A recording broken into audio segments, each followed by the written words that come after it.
साथीहरु नमस्कार, बोल्दैछु म अरुण अधिकारी। सदा जस्तै तपाईहरुमा आज पनि म एउटा महत्त्वपूर्ण भिडियो लिएर आएको छु। आजको यस भिडियोमा हामीले शेयर मार्केटमा कसरी सुरक्षित लगानी गर्न सकिन्छ भन्ने विषयमा तयार पारेका छौं। र यस भिडियोलाई सुरु गर्नुभन्दा पहिला यदि तपाईहरु हाम्रो च्यानलमा नयाँ हुनुहुन्छ र हाम्रो च्यानललाई सब्स्क्राइब गर्नुभएको छैन भने कृपया हाम्रो च्यानललाई सब्स्क्राइब गरी छेउमा रहेको बेल आइकनलाई पनि दबाउन सक्नुहुन्छ। र भिडियोलाई सुरु गर्न जाँदैछु आजको विषयवस्तुबाट।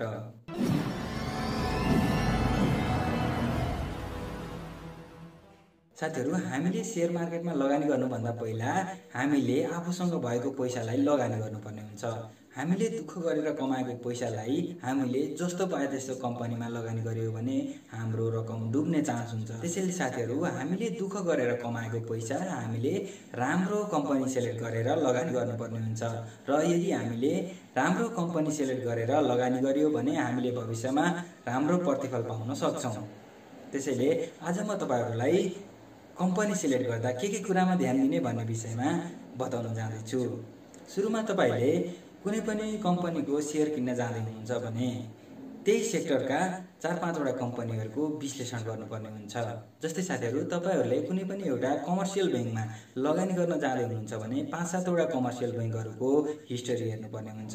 त्यसले दिएको नाफा, त्यसले दिएको बोनस, त्यसले कमाइरहेको आम्दानी सबै कुराहरुलाई चाहिँ हामीले विचार गर्नुपर्ने हुन्छ। जस्तै एउटै मूल्य भएका कम्पनीहरुलाई तपाईले सेलेक्ट गरिसकेपछि त्यसले दिएको डिभिडेन्ड हिस्ट्री सुरुमा हेर्न सक्नुहुन्छ। गत वर्षहरुमा कुन कम्पनीले कति डिभिडेन्ड दिएको छ भनेर हेर्न सक्नुहुन्छ।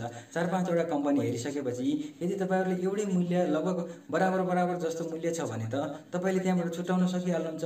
कुन कम्पनीले कति धेरै बोनस दिएको छ त्यसबाट तपाईले सिधै बोनस बढी दिएको कम्पनी किन्न सक्नुहुन्छ।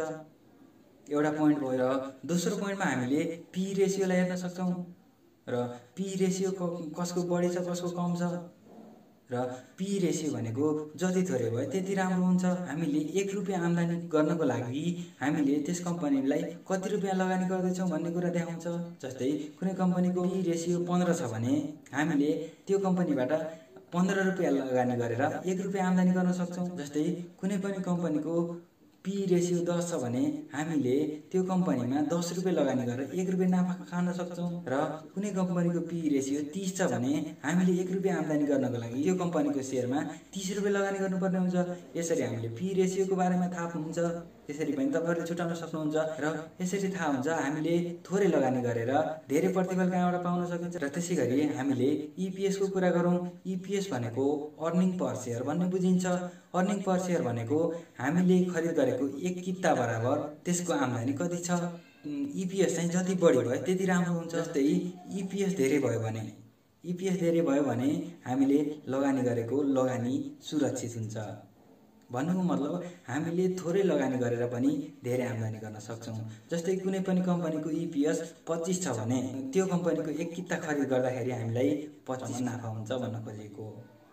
र यसरी त्यो ईपीएस जति धेरै भयो त्यति राम्रो हुन्छ कम्पनी खरिद गर्नको लागि। र साथीहरु, हामीले यी 3 वटा कुराहरु जस्तै पी रेशियो, ईपीएस र डिभिडेन्ड हिस्ट्रीलाई मात्र हेरेर लगानी गर्यौं भने पनि हामीले म्याक्सिमम प्रॉफिट लिने चान्स हुन्छ। त्यसैले साथीहरु, हल्लाको पछाडी साथीहरुले यो किन्यो उ किन्यो भनेर उसको पछाडी लाग्नु र आज यो कम्पनीले सर्किट आन्यो भोलि पनि सर्किट आन्छ भनेर त्यो कम्पनीको पछि लाग्नु भन्दा तपाईहरुले फन्डामेन्टल्ली कम्पनीको विश्लेषण गरेर आफूले लगानी गर्नुभयो भने तपाईको पैसा सुरक्षित हुन्छ। जस्तै कुनै पनि कम्पनीको शेयर लगातार बढिरहेको छ भने त्यो सधैँभरि बढ्छ भन्ने पनि हुँदैन। र त्यो कम्पनीको शेयर जसरी बढेको छ त्यसरी घट्ने चान्स पनि हुन्छ। त्यसैले हामीले यदि पहिले नै राम्रो कम्पनीमा लगानी गरेका छौं भने हामीलाई कम्पनीको मूल्य घटबढ हुँदा खासै फरक पर्दैन। किनभने हामीले फन्डामेन्टल्ली राम्रो कम्पनी सेलेक्ट गरेका छौं। हामीले किनेको कम्पनीको मूल्य तलमाथि भयो भने पनि त्यस कम्पनीले दिने बोनसले पनि हामीलाई घाटा हुनबाट बचाउने गर्दछ। त्यसैले साथीहरू, तपाईहरूले कुनै पनि कम्पनीमा लगानी गर्दा तपाईले आफ्नो विवेक प्रयोग गरेर लगानी गर्नुहोला। किन भन्दा तपाईले आफ्नो पैसा लगानी गर्ने हो, अरू कसैको पैसा लिएर लगानी गर्ने होइन। र तपाईलाई घाटा भयो अथवा नाफा भयो भने पनि तपाईलाई नै हुने हो, अरू कसैलाई हुने होइन। त्यसैले हल्लाको पछाडि र लयको पछाडि लागेर सेयर खरिद बिक्री नगर्नुहोला। तपाईहरूले आफ्नो विवेक परेर सेयर खरिद बिक्री गर्नुहोला र राम्रो आम्दानी गर्न सफल हुनुहोला। र आगामी दिनहरुमा पनि यस्तै किसिमका भिडियोहरू हेर्न चाहनुहुन्छ र हाम्रो च्यानललाई सब्स्क्राइब गर्नुभएको छैन भने कृपया हाम्रो च्यानललाई सब्स्क्राइब गरी छेउमा रहेको बेल आइकनलाई पनि दबाउन नभुल्नुहोला। हस्त आजलाई यस भिडियोबाट बिदा हुन चाहन्छु। नमस्कार।